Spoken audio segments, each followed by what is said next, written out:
Hello mga kabidyo, okay, ito muli tayo sa ating panibagong video at samahan niyo muli ako sa araw na to. Okay, dahil meron tayong tetestingin muli na bagong gamit natin. So, meron tayong bagong wireless na microphone at ang branding niya is Trident. Ayan. Okay. So, itong wireless microphone na to is 2 pirasong mic. Okay, at ito is kasama dun sa ginagawa nating pambahay set na video. Okay, set. So, itong microphone na to mga kabidyo, okay, kapag ganitong wireless microphone, maganda siya kasi wala siyang wire. Kaya nga wireless, di ba? So, yun nga, hindi nyo na kailangan ng wire kasi nga wireless siya. So, kagandahan kapag gumagamit tayo ng wireless microphone, hindi siya makalat. Okay, yun nga lang, atakaw siya sa battery. Maliban na lang kung meron kayong chargeable battery. At maganda rin siyang gamitin. Pero kung ipaparent nyo, maganda rin naman siyang gamitin kung gagamitin nyo sa parentahan. Yun nga lang, ang magiging problema nyo, kapag wireless ang ginamit nyo sa inyong video okay set na pinaparentahan, hindi natin alam kung sino-sino ang gumagamit dito, kung maayos pang gumamit or burara. At kapag nalobat na, syempre kailangan kayong tawagin ng nagrenta. Kaya kung mag-wireless microphone kayo, mas maganda kung pansarili lang. Okay, o kaya parentahan. Ibig sabihin, kung gagamit kayo ng wireless microphone, kayo mismo nakikita nyo yung gumagamit ng microphone para ma-guide nyo kung paano gamitin ng maayos ang inyong mga wireless microphone. So, i-open na natin mga kabidyo, okay? Okay. Pakita ko muna sa inyo yung ating box dito sa ating wireless microphone. So, itong video na to is hindi po ito sponsor. Okay, ginagawa lang natin ng review itong ating microphone na wireless. Okay, ito yung ating box ng wireless microphone. Ang brand name niya is Trident. Okay, ayan. Ayan. Wireless microphone, ito yung kanyang code. And then, ito yung kanyang specification. Ayan. Kayo na ang magbasa para sa ating lahat.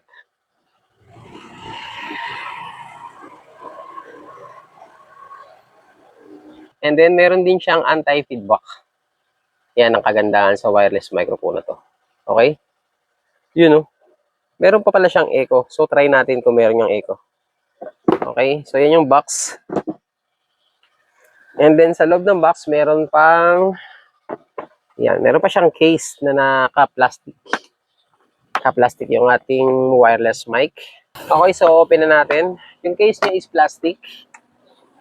Ayan. Meron siyang guide kung paano linyan. Para hindi kayo mawala kung paano gamitin ang connection natin dito sa ating wireless microphone. Okay, and then meron siyang 2 pieces na antenna. Ayan. So, mamaya natin ilagay sa plastic. Antenna and then yung kanyang supply adapter para sa hawakan natin sa ating microphone para hindi malaglag or dumulas. Rubber.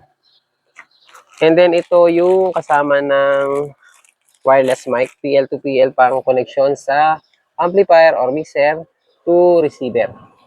Isang piraso lang.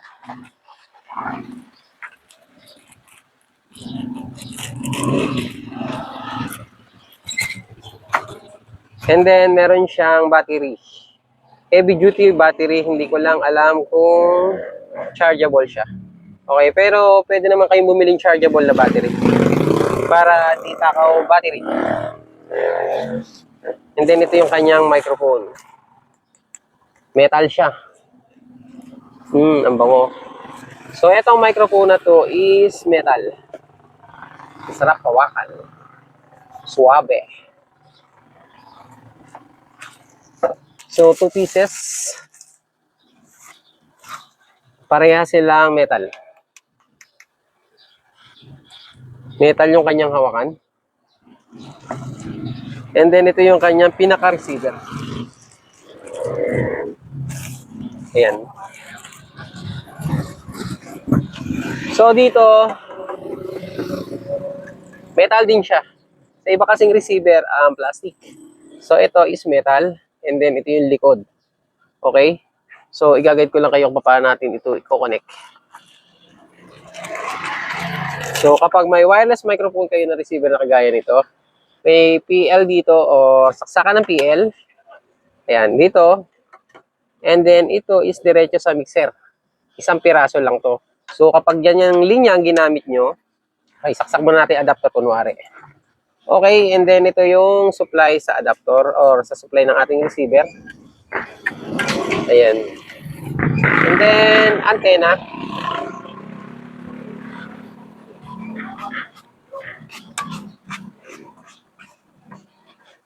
Ayan, antenna.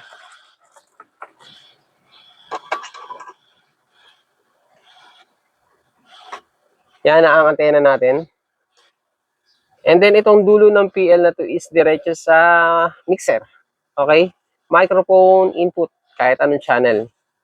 So, kapag gantong linya ang ginamit nyo, PL lang, ang volume nitong dalawa sa inyong, diretso sa inyong mixer, is isa lang. Okay? Isa lang ang output ng dalawang microphone nyo. So, kapag ganon, iisa lang yung timpla nitong dalawa. Isang timplahan lang yung magiging sound nito. Okay? So, kapag binago mo yung timpla nitong microphone, bawa, ang gumamit itong microphone na tong isa is medyo ma-bass yung kanyang sounds. And then, mag-a-adjust kayo at titimplahin nyo at babawasan nyo ng bass. So, madadama yung equalizer nito, yung tunog nito. Okay? Kapag gumamit kayo ng PL, kagaya nito. Okay? So, tatanggalin natin to. At kung gagamit naman tayo ng dalawang tawag dito, XLR, ANB yan mga kabidyo, okay? So, dalawang input papunta sa mixer natin ang kailangan natin. So, ang magiging timplahan natin dito is dalawa. Okay? So, kapag tinimpla mo itong isa, itong microphone na ito, hindi maapektuhan itong isang microphone na to. Okay? Kasi magkahiwalay sila ng linya. Okay? Hindi kagaya nitong PL lang. Okay? Kapag kaganito, dalawang XLR 1 and 2, or A and B, lagyan nyo ng out dito at dumiretso sa ating mixer, magkahiwalay sila ng timplahan. So, kung ito lang ang nilinyahan nyo, at dito is wala, hindi gagana yung audio nito. Okay? Ang gagana lang is yung A. Okay? So, kumbaga, mono lang siya. Kapag ito, stereo, gagana ito pareho. Okay? So, isaksak na natin. At bago natin testingin pala, testingin muna natin diretso sa ating amplifier para mapakinggan natin kung ano ang tunog ng walang mixer. Kasi kapag dumaan ng mixer, medyo malilinis na yung tunog niya. So, itatry muna natin sa amplifier. Testingin natin isang battery. Kanya lang magtanggal. Ayan.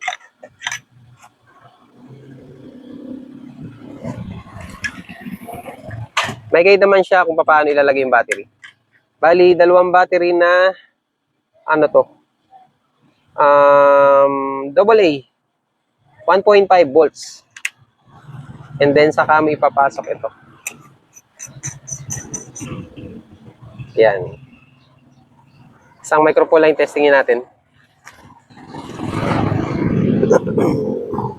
Okay, ito yung ating mixer. So, hindi muna natin ito gagamitin na may kasamang mixer. Ito yung gagamitin natin. Itong linya na to is galing dito sa ating amplifier.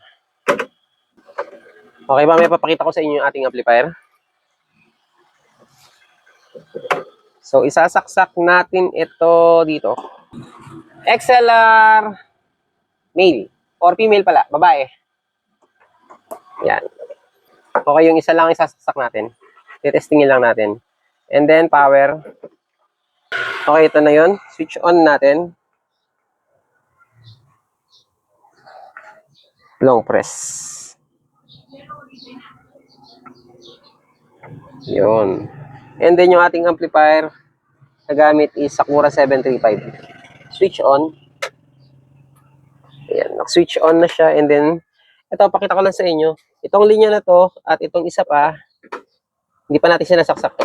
Ito is nakasaksak sa ating amplifier. Ito yan. Yan. Sa A. Pwede rin niyang isaksak sa microphone. Okay? So, dyan natin sinaksak. So, pwede rin nating isaksak itong output nito rito sa ating microphone 1 and 2 yan, ganyan. Okay? So, sa atin, sinaksak lang natin sa A and B. Okay, testingin natin yung isang mic. Okay, volume natin ng 12:00. Yan. So, yung mga equalizer niyan is naka-flat lang yan mga kabidyo, okay? Okay? And then, yung microphone, switch on natin. Ayan. Check natin. Hey, check, test, hey. Hello, mic, test. Okay, sound check natin. Hey, test, check, mic, check. Ito yung ating speaker na gamit. Ayan. Yan yung speaker natin. 3-way. Yan yung ating pambahay set. Okay, sound check natin tong ating mic. Hey, mic check test. Hey, hello. Check test. Try nating pa-feedbackin. Hey, check mic test. Hey. Hey. Hey. Test. Check. Hey, test. So, try natin pa-feedbackin yung microphone natin. Dito sa ating receiver, hindi pa siya naka-anti-feedback. Okay, mamaya, pailawin natin. Okay? Check. Hey, test. Check. Hey. Mic test. Check. Hey, hello. Test. Hey, check. Test. Try natin pindutin. Hey, test. So, pinindot natin. Naka-anti-feedback na siya. Hey, hello. Test. Hey, test.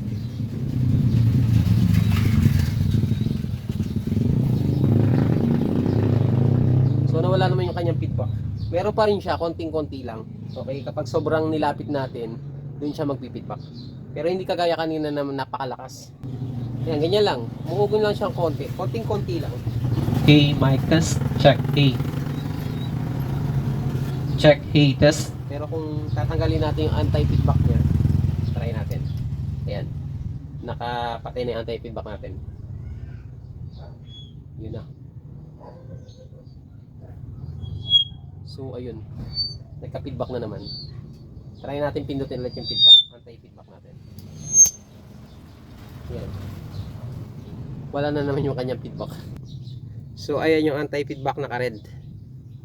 Hey, mic test. Check.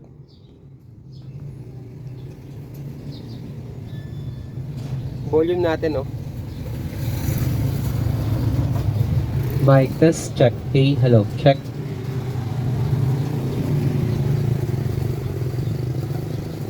Kulang-kulang 1 metro.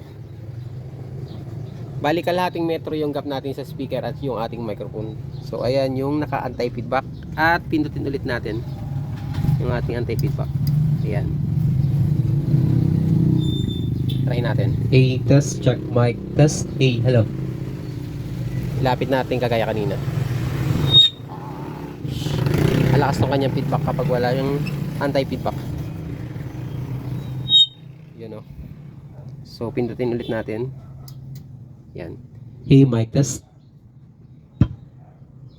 So effective naman yung kanyang anti-feedback. So ito naman, itong microphone na to is sa B. Okay? Mic B. So kapag wala nakasaksak dito na XLR na kagaya nito at bakante rito, yan. Bakante rito, wala tayong nakasaksak na TL, hindi siya gagana. Okay? I-check. Nakikita nyo na pumapalo rito. Check, check. I-test, check. Hello, check, mic test. Check, check. So kung sasaksakan natin yan ng output, doon pala siya magkakameron ng sound. Hey, check test. Hey, hello. Check. Mic test. Hey, check. Doon pa lang siya gagana kapag meron tayo nilagay na output dito. Kapag naka-XLR. Hey, mic test. So tanggalin natin. Okay, check. Okay, mic test. So pumapalo rito, walang sound kasi wala tayong nakalagay na output dito. So kung PL naman ang ating gagamitin, try natin. Kapag PL, maganda siyang gamitin kapag diretso sa ating amplifier. Okay, kagaya nito, meron tayong integrated amp dito. Saksak natin sa mic 1. Saka natin isasaksak sa TL. Mix out. Ayan. Sabihin dalawa nang tutunog dito na microphone. Okay. So tinanggal muna natin yung antenna natin. Volume natin yung ating mic. Yan, volume muna natin to. Ito yung ating amplifier ha. Integrated amp Sakura 735. Yan yung mic volume. Ayan, nagka-sound na siya. Ouch. Pinutin natin yung anti-feedback. Kasi umiirit na siya. Yan, nawala na. Hey, mic test, check. Hey, hello. Mic test, check. Check, check, check. So, ito yung A battery. Kapag i-on mo siya, kailangan mo lang itong i-long press. Okay? So, meron na tayong dalawang microphone. Ayan. Switch on natin pareho. So, naka-on na silang dalawa. Hey, mic check test. Hey, check. Mic test. Hey, hello. Check mic. So, meron na tong meron ng sound yung ating dalawang microphone kapag gumamit tayo ng PL. Okay? Ayan. Mix output sa PL. PL to PL. Etong linya na to, puro mix output ng receiver. Ayan. Papunta naman siya sa microphone input natin. Ayan. So, yung ating mga EQ dito is naka-flat lang. And then yung mic volume natin. So, ayan. Yan yung linya kapag gagamitin nyo yung PL to PL output natin. Ayan. So, dalawang microphone ang gagana rito. At kung XLR lang, isa lang. Kapag ganito naman, PL ang gagamitin natin at isasaksak natin sa mixer. Etong PL natin. So, isa lang yung matitimpla natin dito. Okay? Na audio. Na microphone. Okay, hindi kagaya nito. Ayan, kung gagamit tayo ng XLR to XLR, dalawang microphone pwede nating timplahin na magkaiba ng frequency. Okay, sana naintindihan nyo. At ito pa mga ka-video, okay, ang kagandahan dito sa microphone na to pala, meron siyang echo dito mismo sa mikropono. Okay, try natin to. So, tinanggal muna natin yung cover ng ating battery. Check lang natin. A, mic check, mic 2, check, test, A, check, check, check, ay, naksisa.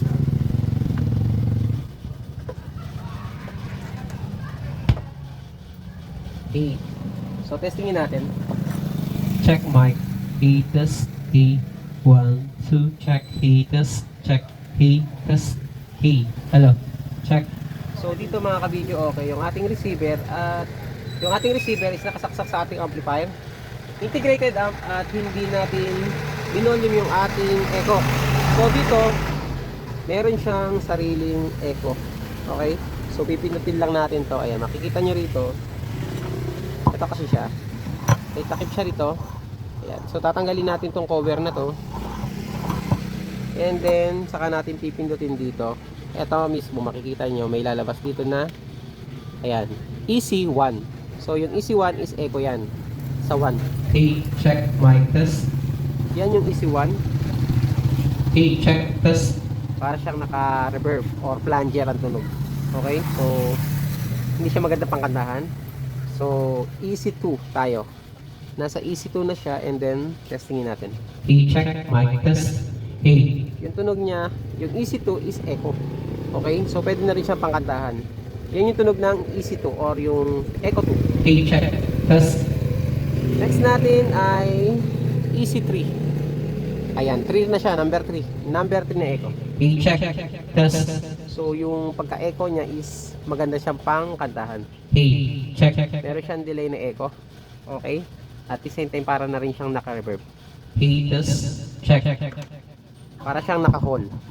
Ayan. So, itong number 3, echo 3 is maganda na siyang pangkantahan. Hey, test. Check. Hey. So, dito sa receiver natin na to, dito sa wireless microphone na to, pwede na kayong kumanta nang hindi nakasaksak sa mixer ng walang echo. Okay? Kasi itong microphone na to is meron na siyang sariling echo. Okay? So, kahit naka-powered kayo na speaker and then diretso nyo sa power nyo to sa output ng speaker and then gamitin nyo yung microphone, meron na siyang sariling echo. So maganda na siyang kantahan. A mic, check, test, A. So mapapansin nyo, nakarekta lang tayo sa ating amplifier. Okay? Narito mismo. So kung ayaw nyo naman ng echo at magsasalita lang kayo, okay? So papatayin natin yung, ouch. Papatayin natin yung echo rito. May lalabas naman dito kapag patay na yan. 0, 1, 2, 3. Yan, naka-0 na siya. A, check, mic, test, A. Hello, check, check, mic, test. So ayun na. Naka-off na yung ating echo. Makikita nyo dyan. Ayan. Easy 1, easy 2, easy 3. A, check, mic, test, A. Bawas na rin yung kanyang feedback. A, check, So kapag papatayin nyo, ilagay nyo lang sa 0. A, check. Okay, check mic, check mic. 1, A, test, check. A, hello, check, mic, test. So ayan yung ating demo dito sa ating Trident PR808 Pro Plus. Okay, so ito mga kabidyo, okay, itong video natin na to is hindi po to sponsor ng Trident. Okay, pinapakita lang natin itong ating panibagong microphone na gagamitin natin sa ating pabahay set na video. Okay, so, okay, sa mga magtatanong kung magkano yung SRP price. Okay, SRP price yung ating bibigay rito. Ang SRP price po nito is umaabot ng 3,000 plus. Yan po yung SRP price nitong Trident microphone na to na wireless. So hindi na natin tinesting na malayo yung ating microphone kasi alam nyo naman malayo talaga yung naayon ng microphone kapag naka-wireless tayo. Okay? Pinakita ko lang at tinesting lang natin. Okay, so ngayon naman testingin din natin pag nakarekta yung ating receiver sa ating mixer. Gamit nating mixer Trident. Trident pa rin siya.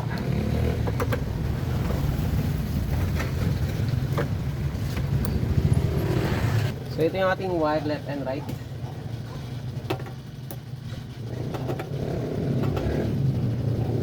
Dalawang XLR na yung ating gagamitin dito.